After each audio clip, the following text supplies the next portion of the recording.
I covered this. This is going to go into ECG abnormalities, which we'll skip. I'll go into a little bit about our cardiac cycle, but more so in the heart sounds, and then cardiac cycle. So what we talked about on Tuesday entirely was all about the electrical activity of the heart. And by looking at the ECG, we know that this is going to measure the rate changes in the membrane potential. And so we were able to discern from looking at the ECG that the P wave is going to be our ventricular, not aortic, atrial depolarization. QRS is going to be our ventricular depolarization, and T was going to be ventricular repolarization, which you guys already were able to answer from our quiz. So this marks the entire period. Everything from QRS marks the point at which ventricular systole takes place, or contraction. Ventricular contraction. So don't get confused that T is contraction or QRS is contraction. It's the entire period during. And so what we would expect to see in the ventricles, when we look at the action potential that takes place, QRS marks the depolarization, which we can clearly see what's happening in the purple line. QRS marks ventricular depolarization, which we see right above.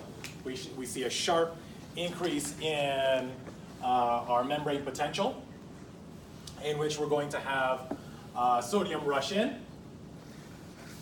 We see the extended depolarization take place in between the QRS and the T segment. So the ST segment represents the time in between for ventricular systole or contraction to take place. Here we see the extended depolarization due to calcium influx with simultaneous potassium efflux. That's potassium leaving the cell as well as calcium entering. So that's going to keep us at about 20, 0, 10, 20 millivolts, and that's going to bring it right back down at the beginning of ventricular repolarization is when we start to see repolarization taking place. And looking at that point on, again, this representing an entire cycle from P to the next P wave, which marks, the very beginning of atrial depolarization. We'd also want to take a look at the pressures. So while we start ventricular depolarization at QRS, watch what happens to the pressures. The pressure in the ventricle is at about 0 prior to the contraction taking place. We see a marked increase, in pressures. We go from 0, 20, 40, 60, 80. Once we reach that point, you will see, actually before I even talk about that, you'll see when pressures continually rise.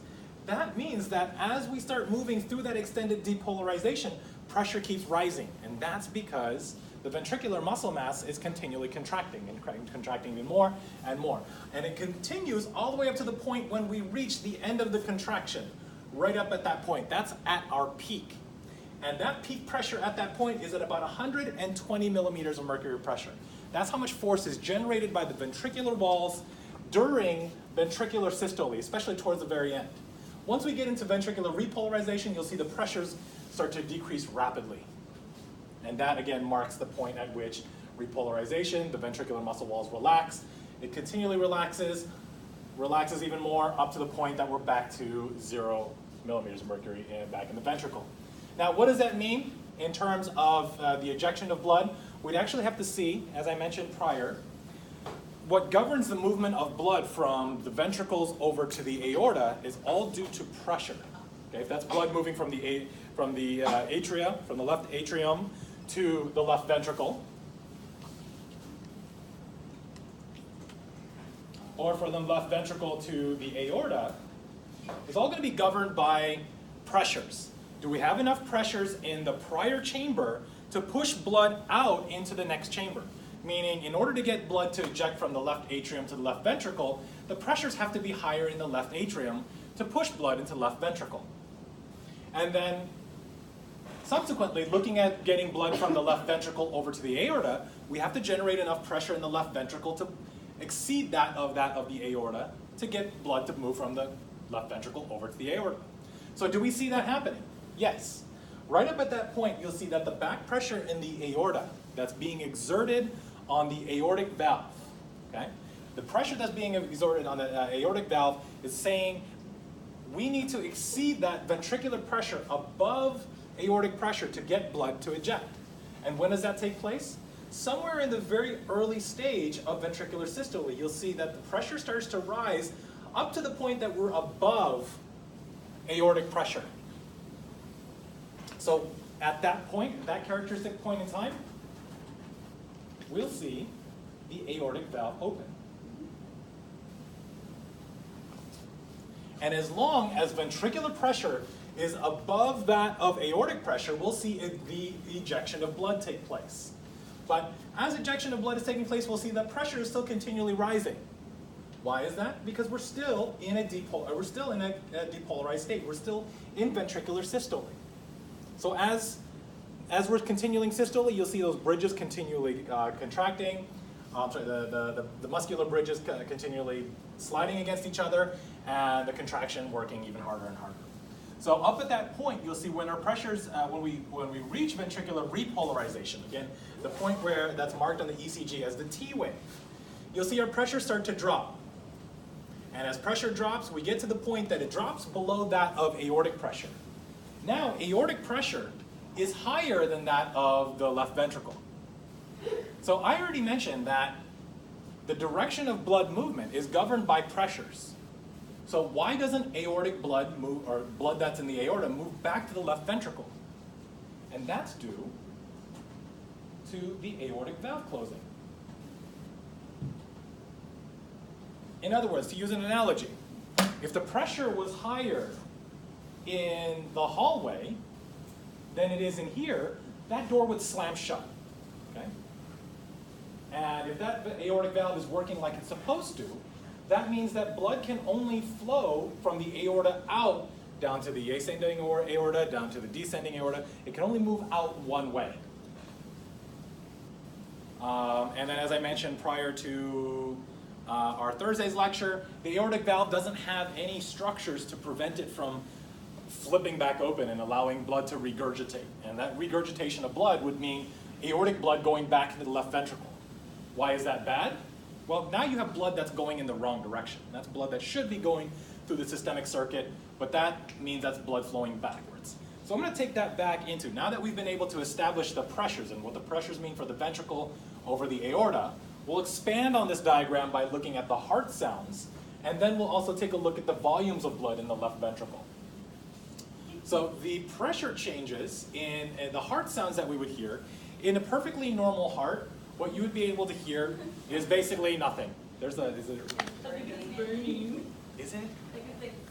I think it's like oh, gross, I want to see this.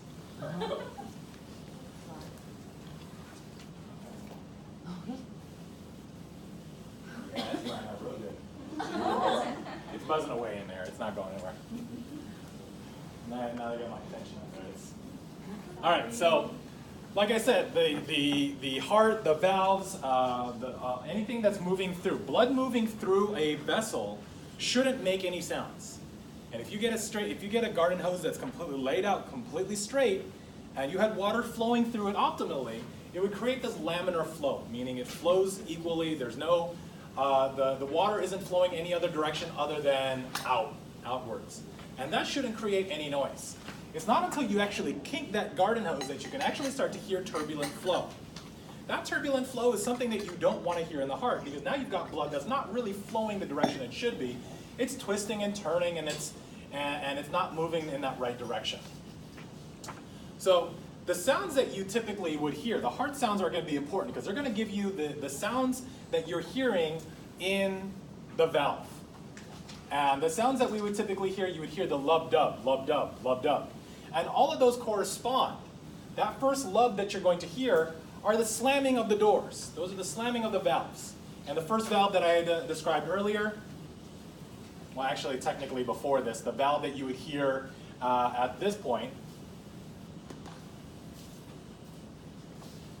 in the very beginning, at ventricular depolarization, is when the pressure starts to increase in the left ventricle above that of the left atrium. So that's going to slam our bicuspid valve. So this is our bicuspid valve closing.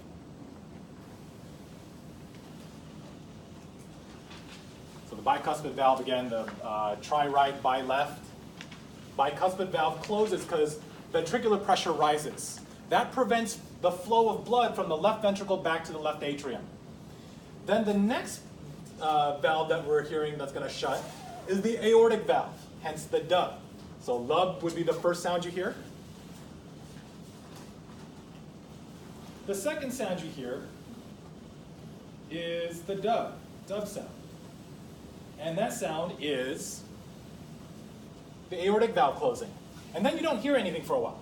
Lub dub, all the way back. Lub dub, and all the way back. So that is all you should hear during direct auscultation, basically listening to the heart sounds. Now, again, this is what's taking place in a perfect heart. But there are some issues that can take place with the valves themselves that would result in turbulent flow. And the first of these would be insufficiency. That's incomplete closure of the valve. And that is what I call regurgitation. That means if that door is supposed to slam, the aortic valve is supposed to close, but it doesn't completely close. What's going to happen is you'll hear the slam, and then it opens up a little bit, and blood is going to swish back from the aorta back into the left ventricle. So what you would typically hear in a insufficient semilunar valve, and this is going to be specifically the aortic valve, you would hear a lub dub and then a swish of blood going back into the left ventricle. If you were to hear a swish that takes place lub swish dub, we're going from the point at which the bicuspid valve closes, but we get that insufficiency, lub, and then a swish of blood back in, basically means blood going back to the left atrium. So listen, just by listening to that sound,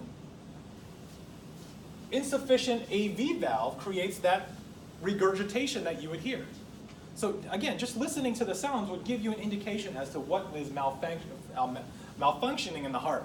And again, most of the things that will malfunction really would be the valves. So that's insufficiency. Again, the door not completely closing and allowing stuff to flow right back in. It's basically backwash. That's all that's taking place. Now, stenosis, on the other hand, is an incomplete opening of the valve. It's basically a narrowing of the vessels.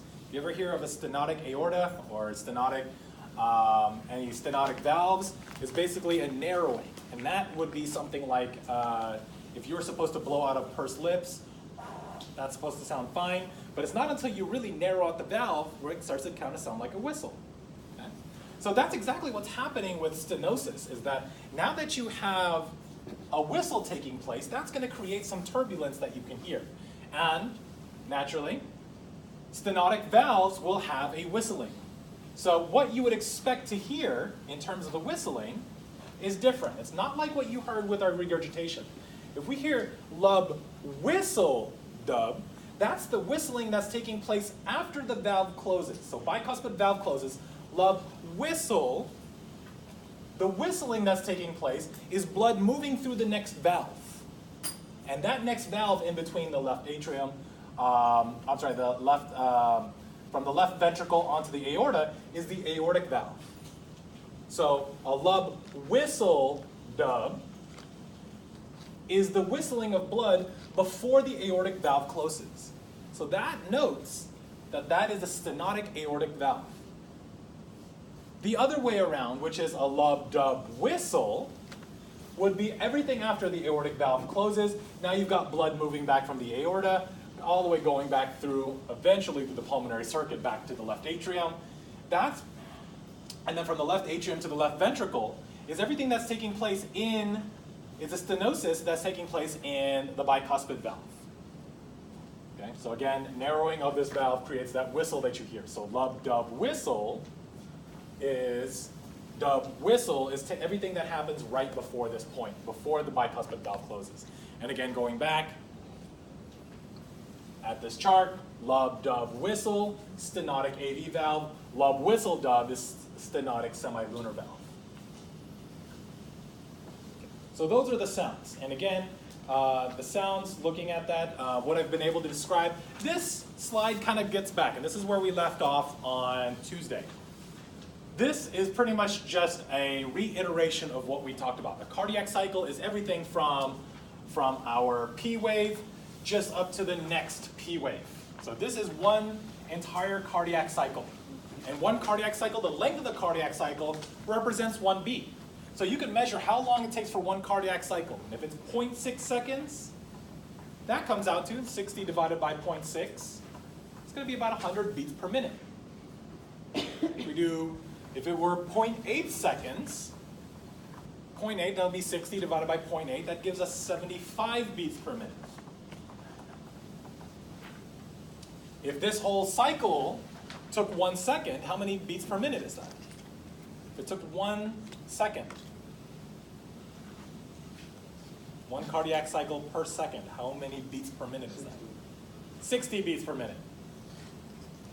If you didn't get that, that's okay, because I've mentioned that even to med students, and they were like giving me blank stares. I'm like, it's 1 second for one cardiac cycle, 60 seconds per minute, 60 beats per minute.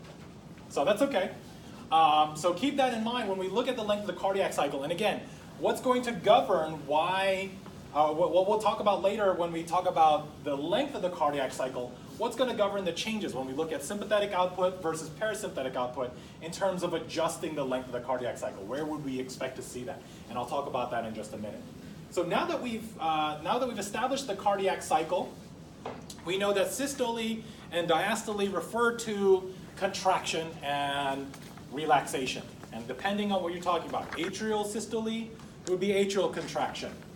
Okay, at least the beginning of, atrial systole is the contraction. If we're talking about ventricular systole and ventricular diastole, that's relating to contraction and relaxation of the ventricles, which ultimately is the most important part, because that's what's going to send blood out of the heart.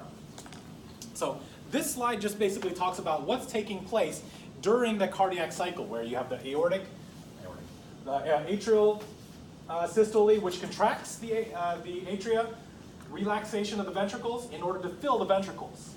When we get atrial relaxation, we're going to now have ventricular systole taking place. And the last portion of the cycle we'll talk about is when both chambers are relaxed. So during that contraction, again, you saw the contraction taking place in that earlier slide. Everything outside of that systolic portion, all of this, up to that point, is diastole. And ventricular diastole is important because this is the time that we take to fill the ventricles. If this is where we're starting to empty, this is where we're filling.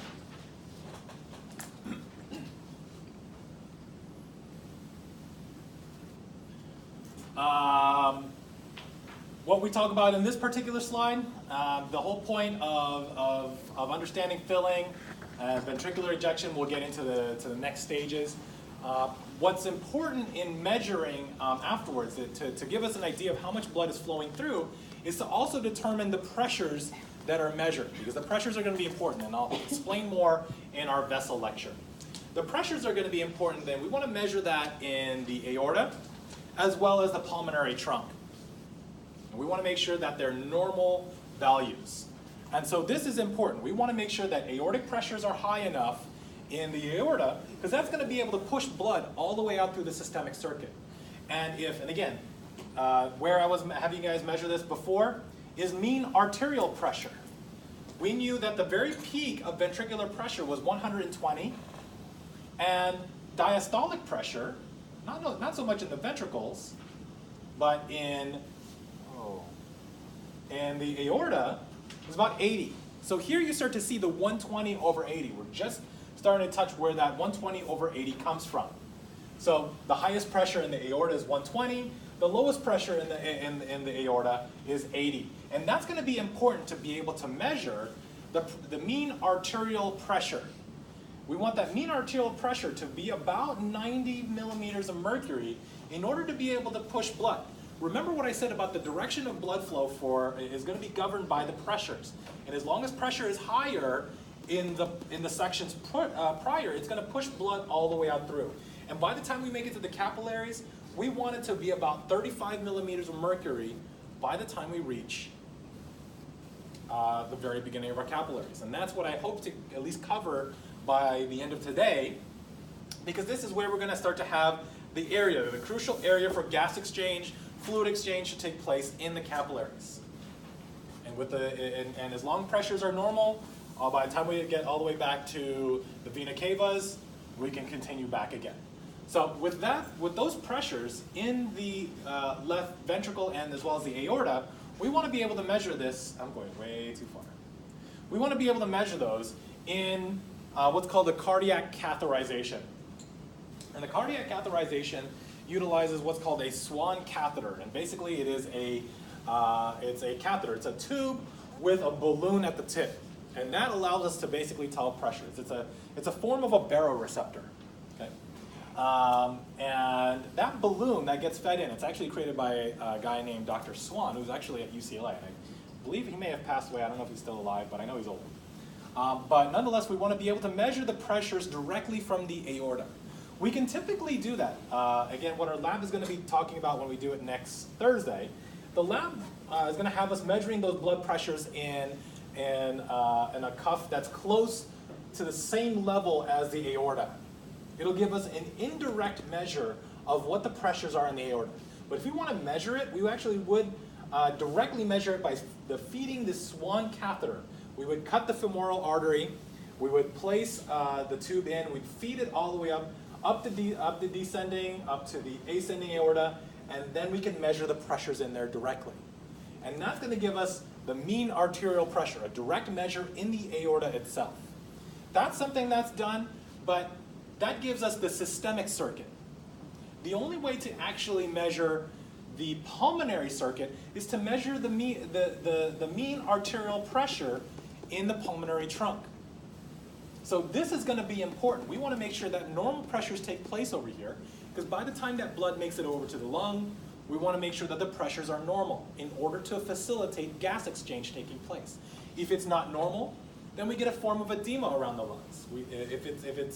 And that edema or that pulmonary hypertension is not a good thing, because then we don't get optimal gas exchange. Okay. So the way we can measure that is what's called a right heart cath. And a right heart cath is where they take the same Swan catheter, they make a cut right there in the jugular. This is actually an outpatient procedure, and you're awake for this. They make a cut, and they feed the catheter in, and it goes down the superior vena cava right into the left atrium. The right atrium. It's going to move right through our valve, our AV valve, and they've got to rotate this thing. And if you ever watch interventional radiologists, this is what they do. They will feed the catheter in, and they can just take a look at an ultrasound. They can twist it the right way, and they'll get that tube to curve right back up the right ventricle, right through the pulmonary valve into the pulmonary trunk. And that gives them the ability to measure directly what the pressures are. What's interesting when they do these right heart caths is that they have to learn how to do this move. So you see them just do this quick twist, but when you see people learning the first time, people are awake during this, and sometimes they end up jabbing the right ventricle, and you'll see the arrhythmia that takes place. And you'll see the one that you're looking at ECG, all this arrhythmia is taking place because the ventricle is not squeezing the way it's supposed to, and then the patient feels it, and they're like, yeah, you're kind of stabbing my heart a little bit, can you move it the right direction? And then they get it. So that's the whole thing of why we want to measure these directly, in order to tell us what the pressures are. While aortic pressures, a left heart cath we can get direct pressures. We can also do that from normal blood pressure, which gives us an inference. We can't do it for the pulmonary artery. This is their gold standard for being able to diagnose somebody with pulmonary hypertension. Let's take a look directly at the pressures in the pulmonary artery. All right, so now that we've described the cardiac cycle, what we're going to start to do is look at the events that lead to, because I want to be able to pair this up with the ECG. I want you guys to be also well aware of where the sounds are taking place, and then most importantly, how the filling and emptying takes place in each of the chambers. Again, our primary focus is really on the ventricles, so we'll be looking at the left ventricle filling and emptying as a point of reference. So like I said, the first section, we can take a look at what's taking place by defining systole and diastole. So looking at the first section, I'm going to draw atrial up here and ventricular down over here. So atrial, this is going to be systole. Again, systole is marked by contraction. So this is the very beginning of the P wave up to the QRS. And at this point, pressures are higher. I'm just going to draw an up arrow noting where the pressures are the highest. And the pressure being high during atrial systole will force blood out into the ventricles. So this is the portion where ventricular filling is taking place. So at this point, this is going to be ventricular diastole. This portion right here below marks ventricular systole.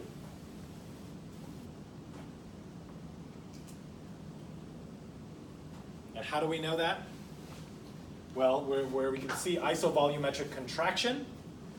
So this starts the very beginning at QRS, where ventricular depolarization takes place, and therefore pressures are starting to rise in the ventricles. And you'll see that there's these two different areas that I'll describe in just a little bit. So ventricular systole, the rest is going to be ventricular diastole. If it's not contracting, well, if it's not contracting, then it's relaxing. That's all that's taking place. So this marks systole. This is the marked area. Now atrial systole, the only portions of atrial systole, all of this is atrial diastole.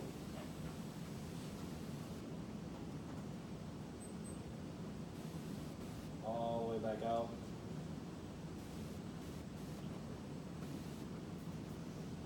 Up to that point. And this is back to systole. So looking at this is again what I'm going to describe are the chambers. Atria being my left hand, ventricles being my right hand. This begins atrial systole. P wave takes place, SA node fires, atrial start to contract. That's going to squeeze blood into our ventricles. So this is where ventricular filling takes place. Now once we've filled it up, we're going to now move on to the QRS segment, where QRS is going to be atrial repolarization and ventricular depolarization. And during ventricular depolarization, which is ventricular systole, at least from systole, in between ventricular depolarization and repolarization, when systole takes place, I'm now squeezing the ventricles. But what I'm doing is I'm raising the blood pressure enough to first close my AV valves, and I'm going to continually generate pressure in order to exceed that of the aorta. So the aorta we saw about 80 millimeters of mercury. That's the back pressure on the aorta. 80 millimeters of mercury. So once I exceed 80 millimeters of mercury, now I'm getting blood ejected from the left ventricle into the aorta. So hence why you're going to see what's called isovolumetric contraction, and then ventricular ejection. That's the ejection of blood that's taking place at the latter half of ventricular systole. So now that I'm squeezing the ventricles, we're now going to get to the T wave where we get ventricular relaxation. And now we're going to go through a period of isovolumetric relaxation. That means no volume is changing. No volume is changing in the ventricles. Now the muscles are relaxing, pressure's decreasing rapidly, and then we go through ventricular filling. And then we continue with ventricular atrial systole. So if I play that back, squeeze, squeeze. Okay, see how that works? All right, so now that we have that down, where do we expect to see the sounds that we would hear? Lub-dub, lub-dub. The first one, as I mentioned earlier, the very beginning of isovolumetric contraction is when we see pressure is starting to rise in the ventricles, and that's going to slam our AV valve shut. So we expect to hear the first sound of lub right at that point. Ventricular ejection is blood moving out from the left ventricle out to the aorta. and right to the point when we get to the T wave. T wave takes place at this point, and then ventricular muscles relax. They start to relax, and therefore the pressure in the aorta is higher than that of the left ventricle, slamming the aortic valve shut, causing that next sound, the dub sound. So lub, dub. And then we're going to go continue on with isovolumetric relaxation, ventricular filling. Ventricular filling naturally taking place because now you've got blood filling up in the atria, and now blood is going to flow from the atria over to the ventricles naturally. And then we get that last bit where the atrial contraction comes in and squeezes the last bit of blood in the atria to fill the ventricles. So now that we have the system in place, I've talked you through the ECG, I've written out where the sounds take place. What we'll do next, and here you can just do it off the ECG itself, and I can do that one more time. These basically point out when the valves are opened and closed, just as I described earlier. So you would want to naturally pair these up by looking at the sequence of events. We would see that in this slide where ventricular diastole takes place, so ventricular diastole, and atrial systole marks that first section, and I'm referring to this slide over here. So the AV is open, our AV valve is open, and our semilunar valves are closed, which we mark over here. Ventricular systole, during this section right here, you'll see that our AV valves are closed, while our semilunar valves are open. And that's really taking place right at the very end, okay? Towards the latter half of ventricular systole. AV valves are closed, but the valves are open to allow blood to flow from the left ventricle to the aorta, or the right ventricle over to the pulmonary trunk. And the last portion of that section right here, ventricular diastole, is also taking place at atrial diastole as well. And here we can see the valves being open. So this is diastole, this is atrial diastole, and this is also ventricular diastole. Here you can see the AV valve open and our semilunar valves closed. So that names it all off, and you can use this to dictate what's taking place. Here again, this breaks down the different sections, so this should be paired up the way we described earlier. We can see where ventricular systole is taking place. You can see where ventricular diastole. And as I mentioned earlier, this is going to be the point at which ventricular contraction from here to this point. One thing I want to mention also is this period in between the T wave up to the next P wave also takes place. All that is diastole for both the atria as well as the ventricles. So what's happening at this point in time? This is blood filling up the heart. This is blood as it moves through. We've ejected it during ventricular systole. Now imagine that pathway of blood as it moves from the ventricular systole. You've pushed blood out to the aorta, and that blood is making its way through all the way from the aorta down to the arteries, to the arterioles, to the capillaries, to the veins, back to the heart. All of that is pushing blood down that entire pathway to fill it back up. So we've got blood returning back to the heart. So if I can just draw out the heart, again, I know it doesn't look like that. I mean, if you can picture what it's supposed to do is, if I'm squeezing the heart at this point and pushing blood out, think of all that blood, just like if I can think of a, be a good analogy for this, like a little train set. If I'm pushing fresh blood out, that's going to continually push blood all the way back in to return back to the heart. So while I start ventricular contraction, that's starting to fill back our atria. And as we're filling up the atria, once we get to the point at the end of ventricular systole, ventricular diastole takes place, and now we're going to start to continually fill. So during this point, the length of the cardiac cycle, everything from the P wave all the way out to the next cycle, for the most part, is always going to remain the same length. well, let me refine that. Everything from the P wave to the T wave is going to remain, for the most part, the same length. We want to make sure that still remains the same length because we want to give it enough time for atrial systole to take place and ventricular systole to take place. If I try and shorten this too much, specifically ventricular systole, that means I'm not going to have enough time to eject all the blood that I need to. So we want to make sure that that time remains the same. And during times at which we start to see increased sympathetic output, we would still monitor the ST times. The ST time still indicates if we have enough time for ventricular systole. We want to make sure we want to get as much blood out of the ventricles.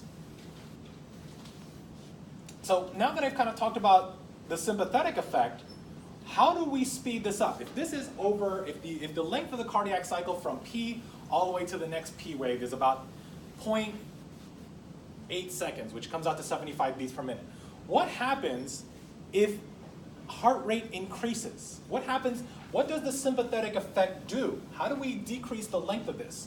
Well, the time in between the T all the way over to the next segment, the next P wave, is the time at which the heart is at rest. It's waiting for the next depolarization to take place. I've just repolarized our ventricles. That entire conduction pathway has started from the SA node all the way out to the Purkinje fibers. Now we're waiting up to the next point when we get the next trigger for atrial repolarization to take place. So during that time, when we start to see the effect of the sympathetic pathways, it would actually cut the amount of time in between the T wave to the next P wave. I'm going to shorten the time during this point in time.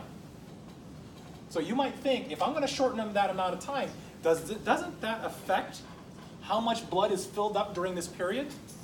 And we'll talk about that more towards the end of today's lecture on how we can compensate for that lack of time. So in other words, to sum up this slide, the length from P to T is almost always going to stay the same. In between T and P, between while we're in atrial diastole and ventricular diastole, is that sort of rest time that we can cut into. And if I can cut some of this time off, that just gives us enough time to have the next beat. And I'm going to start to decrease the length of our cardiac cycle. Or in other words, decrease the time in between P waves to the next P wave. And that effectively will speed up our heart rate. So sympathetic pathways tap into that. What questions do we have about that? Yes? So from the T to the P, once is the heart at rest, and once it reaches the P again, you said that was atrial repolarization? Yeah. I'm sorry, atrial depolarization is the start of this, and we start the whole cycle all over again. Okay. So again, the P wave begins when atrial contraction takes place. When atrial contraction starts, which is atrial depolarization, that's when the SA node fires again. So we want to cut time in between. Okay. Any other questions? So on to Wigger's diagram, tying in everything that we've just talked about with atrial systole, ventricular systole, ventricular diastole. I want to talk about these ventricular systole and ventricular diastole. And you can note that these segments are noted by the purple segments. And if we take this diagram and draw it all the way back up, this will list out all the cardiac events that take place. The cardiac events in related to the electrical activity of the heart, the ECG. Looking at the electrical activity that, or at least the pressures that are taking place in the left atrium, which is marked in green. Our left ventricular pressure is marked in blue, and our aortic pressure is marked in red. So this is electrical activity, this is our pressure. These are the heart sounds. And again, heart sounds generated by the sounds of those valves slamming shut. And then we want to tie that in to the volume of blood in the left ventricle. So all of this is going to be described for you on these slides over. Cardiac cycle, all the way down to the very end.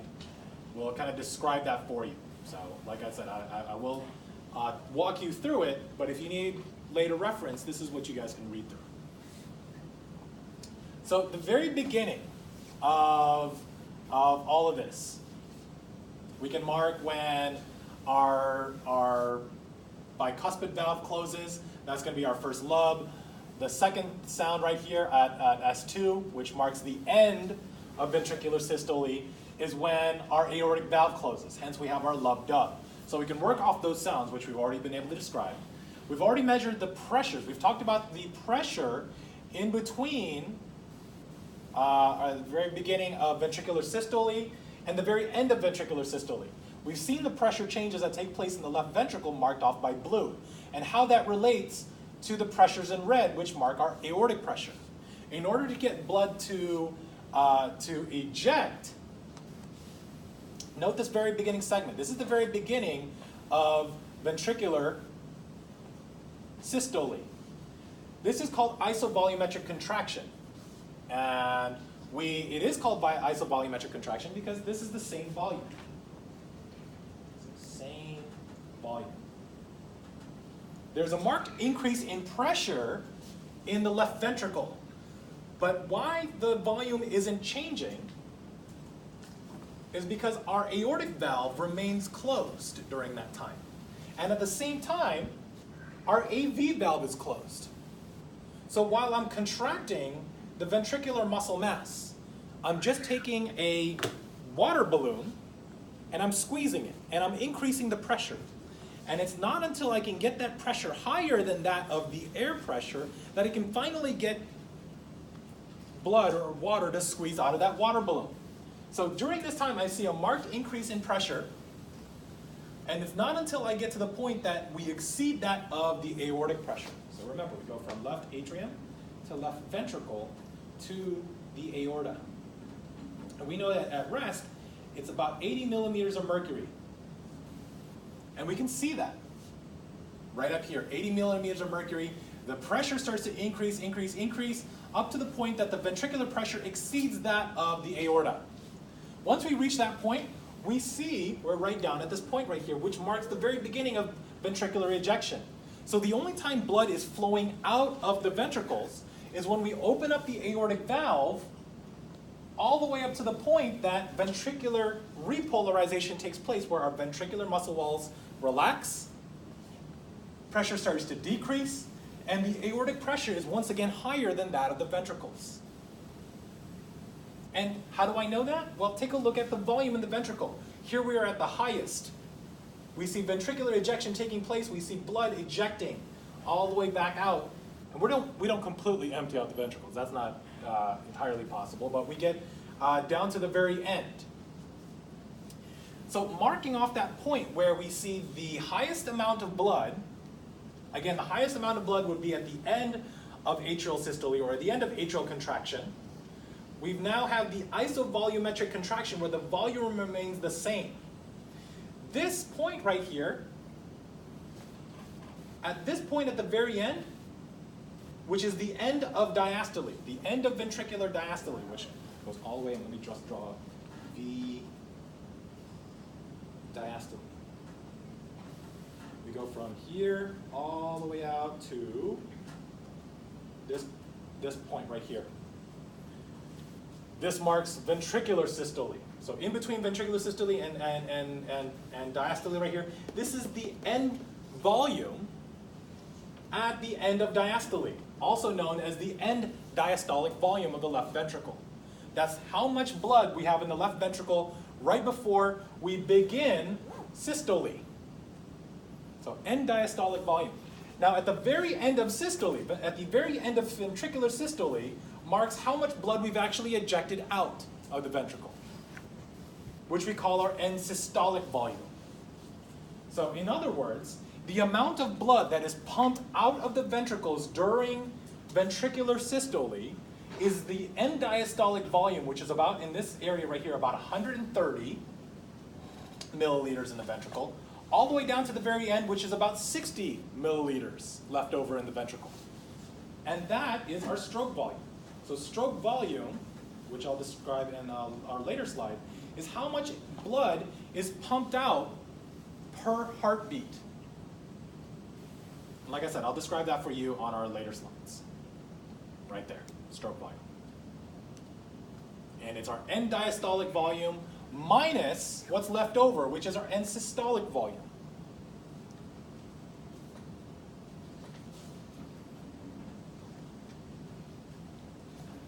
that, I believe, is our second equation. The first equation being our mean arterial pressure, this being our second equation, which is honestly a really easy equation. You just have to know which is which. So given that, now that I have two equations, we've got actually a couple more, and then we're going to have more in respiratory. So this exam is going to require you guys to have a calculator. And what I'm going to have you guys do when you guys do your exam number 3, exam number 3, bring in a basic calculator. No TI 82, 3 or 5 or whatever, just a basic calculator. You don't need to do any You don't need to do any scientific calculations. It literally is just a times, multiply, subtract. No phones, just a simple, easy calculator. All right? And I'll remind you guys before the test. So now that we've measured the amount of blood that's pumped out at the very beginning or end of diastole and the very end of systole, that's our stroke volume. And then once we get down to that point, right at the very end, we're at the beginning of ventricular diastole. You'll see the pressures come back down. Left atrial pressure at this point, at the second part, our first part is going to be called isovolumetric relaxation. This is where we have our AV valves closed and we have our semilunar valves closed. This is when our aortic valve is closed. We just see that the muscles start to relax. So we've got the same volume, which we can note on here. The volume doesn't change. Same volume, but now the muscles are relaxed. And now the pressure is rapidly decreasing. And not until the left atrial pressure is higher than that of the left ventricle do we see the bicuspid valve open right back up, and we expect ventricular filling to take place. Now you see the valves opening, the pressures are higher over here. And now blood moves from the atria down to the ventricles. Now keep in mind, at this point, we're still in atrial systole, atrial diastole. The atria is not contracting until we reach the next P wave. So while that's taking place, now the pressures are even higher again in the left atrium. Left atrial pressure again starts to rise up, and now we get more blood filling up the left ventricle, thus repeating the entire cycle. Is it safe to state that volume is indirectly proportional to pressure in order to memorize, like, sort of the ventricular ejection? You know how it increases for pressure and then it decreases for volume? We'll see that on this slide. I'll describe that over here. This is our pressure volume loop. So save that for that portion. All of this right here just basically shows you the same thing. I posted this back up just so that you can see it more in a linear form. And here we remove the cardiac cycles, so you can at least see what's taking place during ventricular systole, ventricular diastole, ventricular systole again. Again, if you were to measure each of the different cycles, you'll see that we have 1, 2, 3, 4, 5, 6, and there's actually 7 phases. You'll see 6, you'll see 7, it's all basically the same thing. Atrial contraction taking place, you'll see ventricular systole taking place, and again, the same cycle that I showed you earlier. Isovolumetric contraction, rapid ejection and reduced ejection. This is ventricular ejection. And all this comes down to some text sources break down how fast blood is leaving versus how much is leaving. And that you can sort of measure, again, not something you really need to know. But the high pressure that takes place over here, this is the rate at which blood is being ejected. And this is the second phase where less blood is ejected at a slower rate. Not entirely necessary for you guys to know. The ventricular diastole, you'll see isovolumetric relaxation, and again, ventricular filling.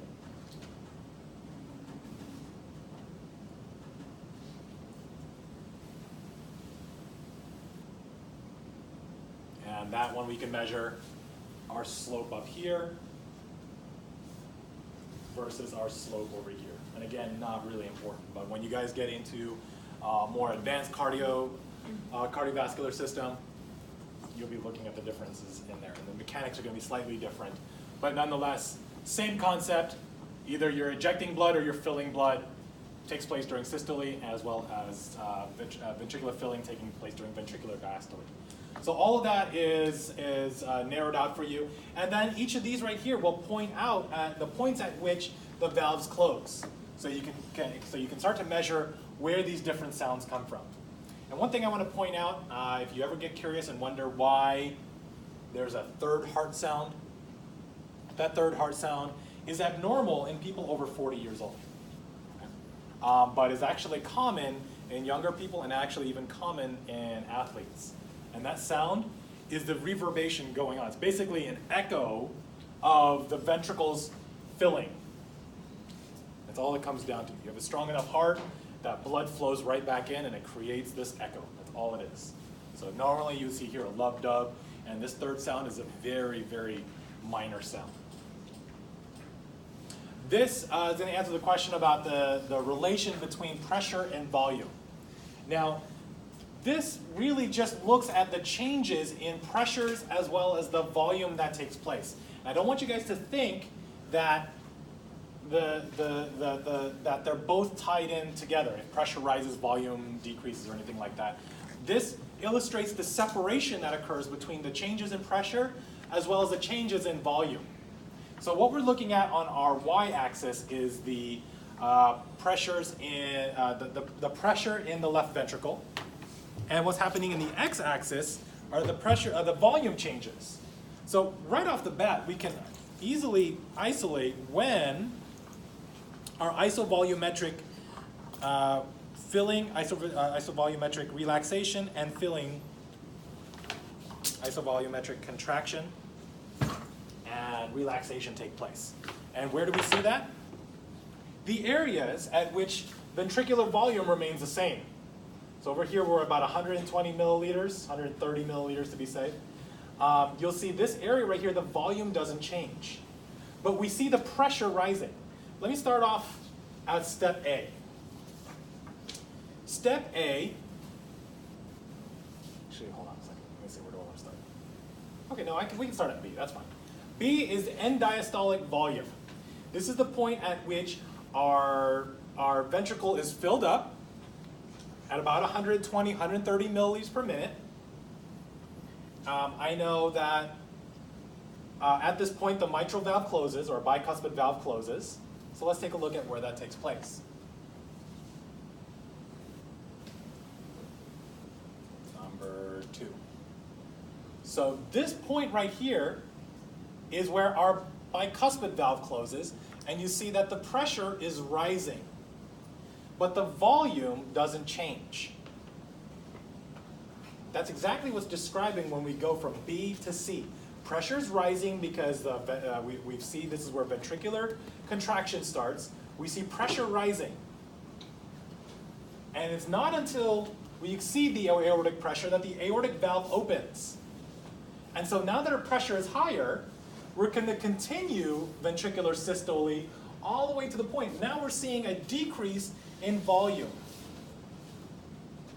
All this taking place. So let me draw what's taking place from D to B. All of this marks ventricular systole, while this describes ventricular diastole. So ventricular systole taking place over here. We see pressure rising, but no changes in the pressure. And then the latter half of systole where the valve opens, and we see the volume of the ventricles decreasing. That means blood is being ejected out of the left ventricle into the aorta up to the point we get to ventricular diastole. So right here marks the T wave. Our valve closes, and then our ventricle muscle walls relax. And it continually relaxes. There's no change in the volume of blood. Here we are at the end systolic volume. And then, once we reach this end, this is where the mitral valve opens up, and then we're going to continue. Now we're going to continue filling. We're going to have the atrial contraction taking place and filling up of the ventricles while the pressure remains low. So all of this really points out all that's taking place.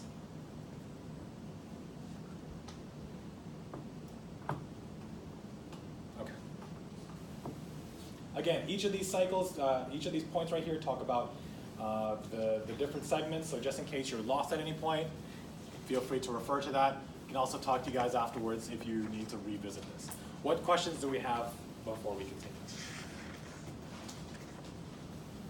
This Wigger's diagram and everything else, when you look at it from the perspective of the pressure and volume, is the pinnacle of it all. So if you have a good understanding of where you are now, good.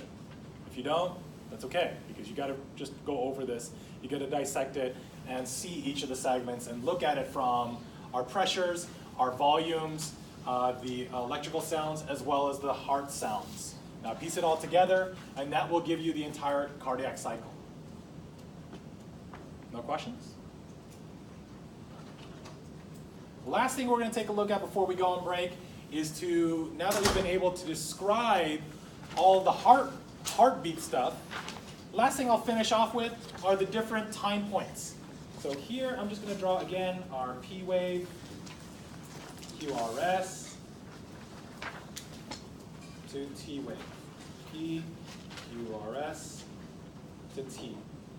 And the time in between, when we look at the length of a cardiac cycle, we're just going to use an example of 0.8 seconds. This entire length is 0.8 seconds for the length of a cardiac cycle. And if you're to break that down, the time that's required for the atrial contraction to take place, again, atrial systole takes place between P and QRS, that takes about 0.1 seconds.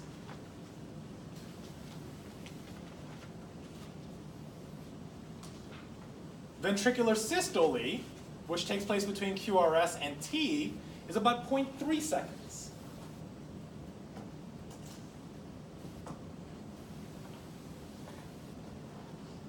Everything else between is the remaining 0.4 seconds. And that's when all of our chambers are in systole. I'm sorry, in diastole. So they're relaxing, and everything's filling. Blood is making its all the way back and filling up that point out.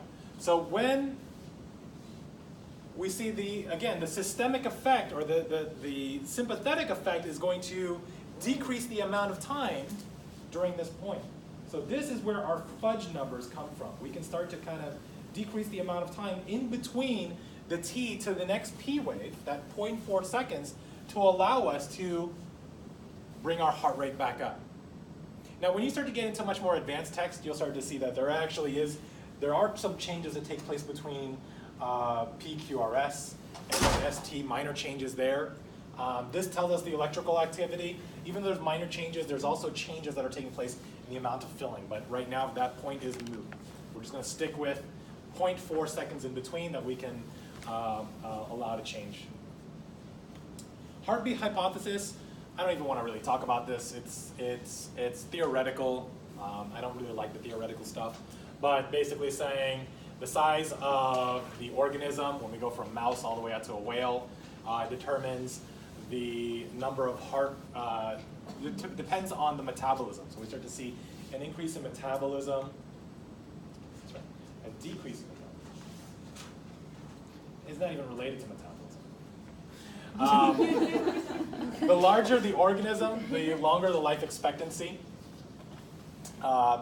This all boils down to the theory of 1 billion heartbeats. I never really liked this, but that each organism has 1 billion heartbeats. So each organism, so-called, has 1 billion heartbeats in a lifetime. And the smaller the organism, the higher the metabolism, therefore the higher the heart rate they have. The higher the heart rate, the less length of time they're expected to live. So the more heartbeats you have, the faster your heart beats, the faster you die. And so if you look at a mouse, it doesn't live very long, less than like 2 years or something like that. You look at a lion and a whale, and they live like 60 years. Human is kind of off the charts, and of course there's so many different factors as to why humans live longer. I don't even know where turtles come in the mix. I know turtles, and I'm really just basing that off Finding Nemo. I'm not really a biologist, but I know they can live a really long time. So again, just a whole theory that I'm not even really fond on. So you know what, scratch that altogether. If you're ever curious about it, it's called the heartbeat hypothesis. So with all that, everything that we've described describes everything related to the heartbeat, the electrical activity that takes place in the cardiac cycle. We know now how the heartbeat takes place and what governs the cardiac cycle. We did not talk about, especially at the very end of Wigger's diagram, we're able to take a look at how much blood is ejected in a heartbeat. Okay? So that defines our stroke volume. Not only is it the number of times our heart beats, but it's how much blood is ejected every time we beat. That gives us, and again, looking at the stroke volume is how much blood at the end of diastole, and the remaining blood at the end of ventricular systole gives us the stroke volume. Okay? So another example would be rowing, for instance. You get somebody who rows, and you'll probably see, has anybody gone kayaking before? Yeah, so if you do kayaking and you kind of row quickly, but you're barely scraping the surface of the water, you're not really moving as fast. If you move really slow and you're just dragging a bunch of water with you, sure, you've got a slower cadence, but you're moving more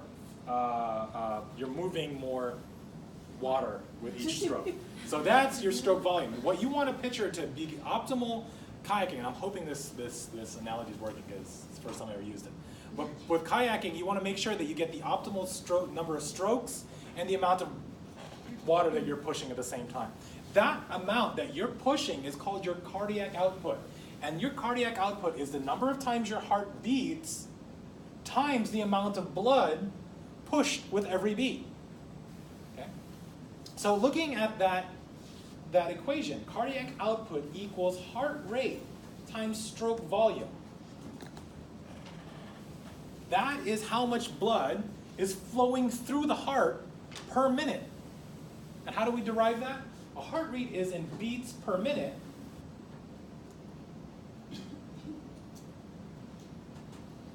And then stroke volume is in milliliters of blood per beat. And if you remember elementary school, whatever this is, multiplication, you cross out the beats, and that's the number of milliliters of blood per minute. So if we were to take the example of 70 milliliters per beat times 75 beats per minute, that comes out to 5,250 milliliters of blood per minute. And you just convert that back down to liters of blood, 5.25 liters of blood per minute. And that should, and what governs our cardiac output? It's basically how much oxygen you need to deliver to the active tissues. So if you're sitting here at rest and you're not using much, you only need so much oxygen. Therefore, your heart rate, and we can not only our heart rate, but our stroke volume, we can autonomically regulate to match what your metabolic demands are. If you start to generate more CO2 and use more oxygen, let's say you start walking or you start running towards your car or something like that, naturally your cells are using more oxygen and you're putting out more CO2. So therefore you're going to need to increase your cardiac output to supply those demands of O2 and CO2. So with that, when we look at that at rest, again, cardiac output at rest is about 5.25 liters per minute.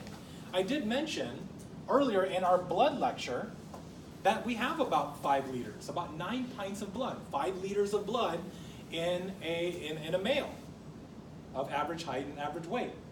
So that means that amount of blood is being circulated per minute. If you were to follow a red blood cell and make it pass through the systemic circuit and the pulmonary circuit, it would take about a whole minute for the journey. And in your notes it says it takes about 30 seconds to make its way through the systemic circuit, but then it needs to make its way through the pulmonary circuit as well.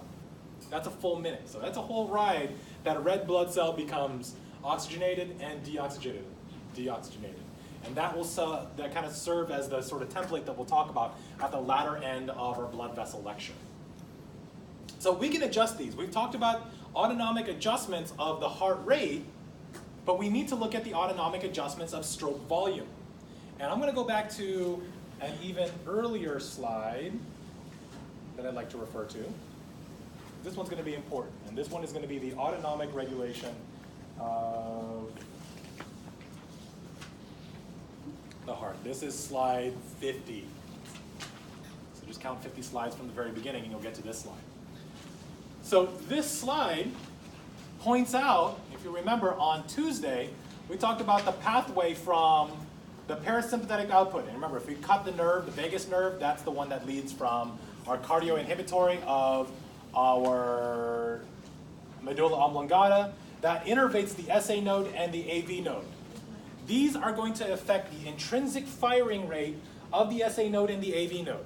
That's parasympathetic. But sympathetic output, which travels again from the lateral gray horn out to the sympathetic trunk ganglion, or postganglion sympathetic neurons travel from the sympathetic trunk ganglion to the SA node, the AV node, and then lastly, the ventricular muscle mass.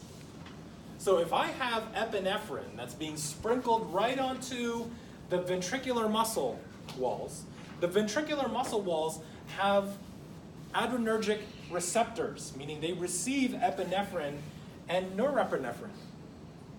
And that causes the muscle to contract even harder. And we want that. Imagine if you have that same water balloon and you can get it to, and you can squeeze that water balloon even harder, you're going to eject more in that heartbeat. Okay? So now going back to where we first started. And again, this is something that you want to do to refer to what's happening, because now what we're able to fill, and that's 2 slides over.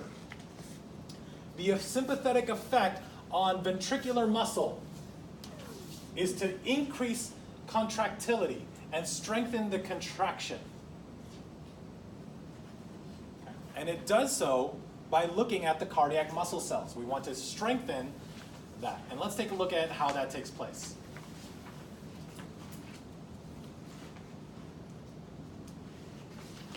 Slides. Okay. So this slide talks about, before we get to that notion, this is going to talk about the cardiac output. Cardiac output is our at rest, the stroke volume, which you calculated about to be about 70 mils per beat, and then the heart rate. But we want to be able to measure what that maximum is. What's your maximum heart rate, and what's your maximum stroke volume? And we know the maximum heart rate is about, you guys know how to calculate your own max heart rate? I'll show you. 220 minus your age. So if you're 30 years old, your max heart rate roughly is about 190 beats per minute. It's a rough estimate. It's the lesser of our most accurate predictors for maximum heart rate. There's even a better equation, but I won't share that with you guys because it's a lot more. But 220 minus age is your way of being able to measure what your maximum is. And so take somebody who is about 40 years old. This is what their heart rate is at. The max heart rate is 180. And then your maximum stroke volume isn't going to exceed that of your end diastolic volume. So it'll be about 120, 130 mils per minute. So you times those together, and that's what your maximum cardiac output is. Right at this point is your maximum cardiac output. This is you at rest. And when you need to adjust for the amount of sympathetic activity that you're doing, you can do increases in both your heart rate as well as increases in your stroke volume to maximally increase your cardiac output. So when you draw the line that reaches out all the way to this point, this is how we can adjust both stroke volume and heart rate to accommodate increased metabolic load or increased physiological need or increased blood flow out of the heart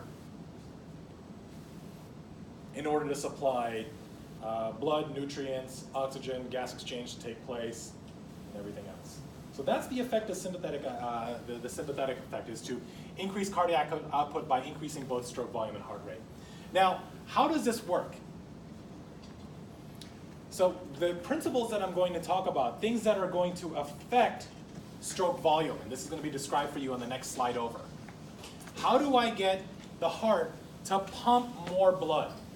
And I'm going to use the example of a water balloon again. I'm going to take a flimsy water balloon. It doesn't have to be flimsy, just be a regular one. And if I want to get the most blood to pump out that one time I squeeze that water balloon, there's 2 ways to do it. Number 1, it's how much water I fill in the balloon, right?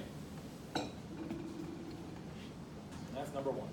How much water I fill up in the balloon. And number two, how much resistance, or even a better term, is how wide is the nozzle on that water balloon. If I have a tiny nozzle at the very tip, and I'm trying to get as much water out of that, I'm just going to have this water balloon that's going to spew a little stream of water, and that's not what I want. I want to make sure that the nozzle is big enough to allow water to flow out. So now I've got a water balloon that I'm filling up, and then I'm looking at that. That's going to describe what's taking place in our preload and afterload. So this is describing how much what, sorry? How much water is filling up. Think about it this way. If I take a water balloon and I fill it up about halfway, and then I let go of that water balloon, do you think it's going to force water out as hard as if I really fill up that water balloon like almost 100% of its size? If I were to have a filled water balloon versus a half-filled water balloon, which is going to shoot water out faster? The full balloon. That means the more I stretch out, it doesn't even have to be water, it could be a balloon. If I fill up a balloon halfway and let it squeeze out, it'll force air out fine, but not as fast as if I were to fill that water balloon out. This whole concept is what we call preload. The more you fill up that balloon, right, the more that you fill it out, the more it'll stretch out. And the more that you stretch out is going to cause more ejection, or therefore increased stroke volume. So increased preload means increased stroke volume. So think of it as a spring. The more I compress a spring, the more potential energy it has. Same thing with the heart. The more I fill it up, to a certain degree, I don't want to overfill the heart, but if I fill it up, it's like a spring. The more I fill it up, the more potential energy it has. And once it switches over from potential energy to kinetic energy, that's more blood being ejected out in that beat. Now, the other concept is what's called the afterload. And the afterload will make more sense when we get into our vessel lecture. This is the systemic vascular resistance. This is the resistance that's posed on number 2. How optimal are my vessels? Are my vessels narrowed out where it makes it harder to squeeze blood out? Or are my vessels even bigger to allow blood to flow out optimally? So take that same balloon, widen up the nozzle for it, and fill it up to maximum, and let it go out. And that's going to be able to eject water or air, whatever medium you're looking at, more efficiently than that one if the nozzle was closed up. And that's the afterload. And this is all tied into what's called vascular resistance. How efficient are your vessels that are delivering blood out? That means if the heart, and imagine if I had a small nozzle at the tip. If I needed to get a good amount of blood out, or amount of heart, that means as a heart, I've got to squeeze even harder to push against that resistance. It's like if I were to tell you to, again, for the lack of better, trying to not use a weightlifting example, to perform some activity, to perform some activity. It's like if I were to have you, you know what, forget that analogy. It's basically if you were performing work and there was a resistance against you, that would make it less efficient. And that's exactly what afterload does. If you impose some sort of resistance on the heart that's working, that means the heart has to work even harder to accommodate for that. Arnold, question. Would number 2 represent the vessels in the body and the aortic valve, for example? And the ventricle would be the fluid in the Yeah. water balloon? Yeah. So now imagine, take that same concept and think of aortic stenosis. If I take the aortic valve right there and I make it stenotic, means that the left ventricle has a harder time squeezing and it's whistling that blood out of there. Are you even looking at the same thing?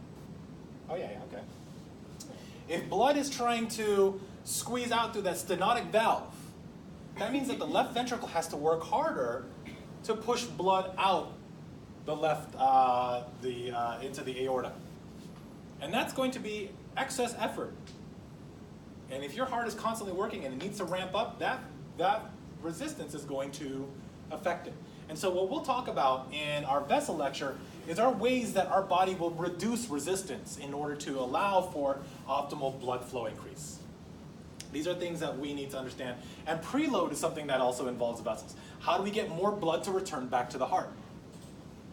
So looking at all of these, again, these are the things that will affect stroke volume.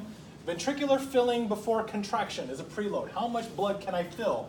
So increased preload increases stroke volume. Increased afterload